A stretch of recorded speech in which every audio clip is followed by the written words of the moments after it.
Alors, rebonjour. Vous allez bien? Parfait. Alors, nous continuons donc avec la résolution de quelques équations et une équation impliquant des fonctions sinusoïdales. Et dans ce numéro 3, nous avons cette équation à résoudre. Cosinus carré de x égale à sinus. Cosinus carré de x égale à sinus de x plus un quart. Et donc, pour procéder, on va utiliser des stratégies. Ok? Alors, je vais passer de l'autre côté pour que ce soit bien visible là. Alors, cosinus carré de x égale à sinus de x plus un quart. Alors, la stratégie est que soit on exprime tous les termes en cosinus x ou alors en sinus de x. Ok? Alors, c'est plus difficile, c'est très difficile de pouvoir convertir sinus de x en cosinus de x. Comparativement à donc exprimer cosinus carré de x en sinus x, en sinus carré de x. Parce que là, on peut utiliser l'identité trigonométrique qui dit que cosinus carré de x plus sinus carré de x égale à 1. Donc on va utiliser on utilise donc cette égalité ici. Alors donc on transforme cosinus carré en 1 moins sinus carré, ça vient du fait que cosinus carré de x plus sinus carré de x égale à 1.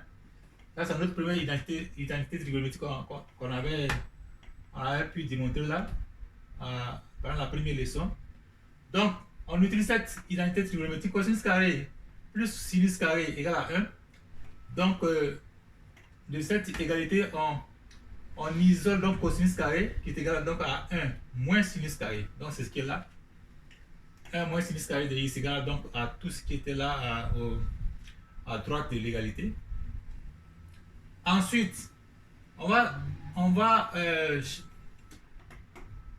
donc déplacer tous les termes qui sont à droite ici, à gauche. On veut avoir tout là-bas. Donc le 1 quart, ça va là-bas, ça fait moins 1 quart. Du coup, ça fait 1. Le 1 moins le 1 quart, ça fait donc 3 quarts. Et on a moins sinus carré de x qui était là avant. Et le sinus qui est là, ça va de l'autre côté, ça va être moins sinus x égale à 0. Ensuite, on rend tout au même dénominateur. On ne veut pas avoir de fraction ici là. Donc on rend tout au même dénominateur. Donc on multiplie par tout par 4. Ça nous fait 3 moins 4 fois sinus carré de x. Moins 4 fois donc ça. Moins 4 sinus de x égale à 0. Et on fait donc un réarrangement ici là. On arrange à nouveau. On veut juste avoir les termes carrés au début. Et donc, on multiplie d'abord par moins 1 partout. On multiplie par moins 1. Donc, d'ici là, de là à là, on a multiplié par moins. On a multiplié ça par moins 1 pour obtenir ça. OK? Donc, ça fait 4 sinus carré de x plus 4 sinus x moins 3 égale à 0. Et là, nous avons en face de nous, une équation de second degré. Alors, là, on va de cette ligne à cette ligne, on fait un changement de variable. Ok? Donc, on fait un changement de variable. Ça veut dire qu'on a changé de variable ici. Je vais écrire ici comme ça que il y a eu un changement de variable. Donc, on a posé que sinus x égale à t. Ok? On fait un changement de variable seulement pour que tout soit vraiment clair dans nos esprits. Parce qu'on n'est pas habitué à résoudre les équations de second degré avec sinus carré comme ça. Donc on fait un changement de variable simple là. On pose que sinus de t, sinus de x égale à t, ou bien sinus de t égale à a, égale à b, tout ce qu'on veut. Alors quand on fait ce changement de variable, cette équation d'origine là, ça devient maintenant 4 fois t au carré plus 4t plus 4t moins 3 égale à 0. Je crois que je vais descendre, Je vais ajuster la caméra un peu pour que tout rentre dans l'écran là. Voilà. J'espère que tout est dedans. Alors donc à partir de là, à partir de cette ligne là, on a fait un changement de variable. On a donc pris sinus x égale à t, sinus x égale à t. Donc cette équation là devient alors 4t carré plus 4t moins 3 égale à 0. Ça c'est une équation de... Je vais passer par là. Ça c'est une équation de la forme. Ça c'est une équation de la forme. Je vais l'écrire là à côté. Ça c'est une équation de la forme. Donc ax carré plus bx plus c égale à 0. Ok. Alors notre a, ça c'est notre a, le 4 là, ça c'est notre a. Ok. Notre b, le b aussi. Hein? Et puis notre c, c'est tout ce qui est là. Tout le 3 là, moins 3, c'est notre c. Ok. Alors, une équation de second degré de ce type là se résout on peut le résoudre de façon appropriée. Donc ça se résout de façon appropriée avec la méthode du discriminant delta. Ok. Alors, la méthode du discriminant delta dit que quand on a ax carré plus bx plus c égale à 0, donc le discriminant dit que on calcule le discriminant comme delta égale à b carré, ok, moins 4ac, ok, c'est ce qu'on a fait ici.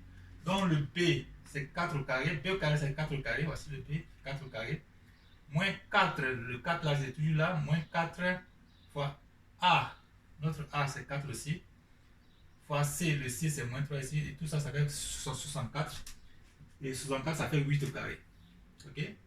Alors du coup, la racine de delta, racine carrée de delta ça fait 8 au carré, ça fait racine carrée de 8 au carré, racine carrée de 64 ça fait 8. D'accord. Alors, quand on a eu notre delta, on a vu que delta est supérieur à 0, donc delta est supérieur à 0, donc ça veut dire qu'on a deux solutions. Ça veut dire qu'il y aura deux solutions distinctes. Deux solutions distinctes. Est-ce que ça sort dans la caméra? Oui, j'espère bien. Je vais jeter un coup d'œil. Ouais, donc ça sort dans la caméra. Parfait. Alors, donc on a deux solutions distinctes là. Quand delta est supérieur à 0. Ok. Et on va continuer en haut là de l'autre côté. Si delta est supérieur à 0, donc on a deux solutions qui sont les suivantes. Qui sont de l'autre côté là-bas. Ok. Alors, donc on a deux solutions distinctes. T1 et T2. T1, ça fait donc, ça vient de T1 égale à moins B plus racine carrée de delta divisé par 2A. Donc, moins B, le B c'est le 4. Moins B ça fait moins 4 plus racine de delta. Racine de ça c'est, racine carrée de delta c'est 8 plus moins 4 plus 8 divisé par 2A, 2 fois A, donc 2 fois 4 ça fait 8, ça fait 4 sur 8 ça fait 1 demi. Et l'autre solution c'est moins B moins racine de delta sur 2A, ok. Donc moins racine de delta, moins B c'est moins 4, ça fait, et moins racine de delta ça fait moins 8 divisé par 2 fois A, 2 fois 4 ça fait 8, donc ça fait moins 12 huitièmes, ça fait moins 3 demi. Alors, nous avons donc deux cas à considérer. Deux cas pour le... Puisqu'on avait fait une paramétrie, on a fait un changement de variable. On avait posé que sinus de... On avait dit que sinus de x égale à... On avait dit ça, sinus. On avait changé que sinus de x égale à t. Ok? Et puisqu'on a deux variables de t, on aura deux cas. Donc, le premier cas c'est sinus de x égale à t1. Donc voici le T1, voilà le T2 ici. Alors ça veut dire que sinus de x égale à 1 demi. Et on se souvient que si on a un cercle trigonométrique comme ça, pardon là c'est pas bien joli là, ok, C'est en grosso modo, ok, comme ça. Alors, l'angle dont le sinus est égal à 1,5, on a vu que c'était pi sur 6, il est là. Pi sur 6. Et donc le sinus, il est là-haut, là. Ça, c'est la valeur de 1,5 qui est là, là c'est 1,5. Et donc, c'est pas seulement le pi sur 6 dont le sinus est 1,5, il y a aussi 5 pi sur 6. Cet angle qui est là, c'est pi moins pi sur 6. Ça fait 5 pi sur 6. Ça fait donc 5 pi sur 6. Ok? Alors, donc, x1. x1 égale à pi sur 6 plus 2 pi sur 2 plus n fois 2 pi qui est là. Et x2, là, c'est x1. Et x2 qui est là. x2 égale à 5 pi sur 6 plus n fois 2 pi. Ok? Alors, ça, c'était le cas 1. Dans le cas 1, on a eu deux solutions possibles. Dans le cas 2, deuxième cas, T1 et T2 égale à moins 3,5. Alors, qu'est-ce qu'on voit ici? Moins 3,5, ça fait moins 1,5. Or, ça c'est supposé être la valeur de sinus de x. Sinus de x, donc, égale à moins 1,5. Ceci est impossible. Donc, c'est impossible. Pourquoi?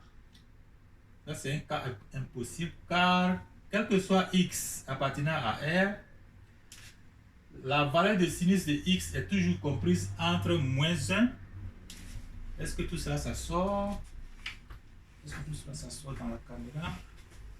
On va descendre un peu. Peut-être ça sort, je ne sais pas.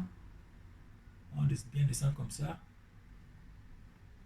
Bien descendre. Ok? Alors, je vais passer rapidement juste pour contrôler que ça tout est dedans.